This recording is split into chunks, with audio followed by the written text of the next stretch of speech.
متجهة على الخط واشوف لي يبل وعدلت عليها واشرب لي لبن وعينت انا رجال اكرموني وعزبه، والله لا لقيت راعي العزبه لكني عينت عمال واكرموني. وبعدها بفتره ايام وانا مريت لي على بل لرجال عندها سلمت عليه ورحب بي ترحيب هي بحاره، فقلنا شي من اللبن يلي حيت الغانمه، قال بيحلب لك مختار ولا محمود عنده سودانيين، قال مختار تبو 10 ولا ابو 20 يعني يبيع اللبن. قلت امحى انت تبيع اللبن؟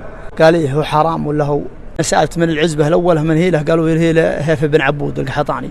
قول أنقد هل الخلفات ملاكة الذود اللي يبيعوا للمسافر لبنها، كسابة العجفات بياعة الجود مشيان تجارتها ومشيان مهانها، حلابها مختار والحاج محمود لا فرق بين ثيابها من كفانها، اللي يبوا من در خلفاتهم فوق الله يسكر باب الارزاق عنها. هذا ما يستاهل من العيس مفروض، الهابي اللي هانها وارتهانها مجوعنها جعل عينيه للدود، الحرمها اللي من روحها لعنها. الطيب عنده يعتبر باب مسدود بين الزرايب كنه مصنوعه منها، والبالعطايا الله لها شان مشهود، حظ الكريمه اللي غالي ثمنها، والبالقدرها عندها في ابن عبود اللي تنجفح لها واحتضنها. اصناف يم الروس قحطان بن هود تاريخها يحكيه ماضيه زمنها، لمرها الطرقي لقى الفرش ممدود ودلال صفر وفاكهه في صحنها، ونغاب والصنايبه كانه موجود حتى الهنود انغاب تامر وتنحى.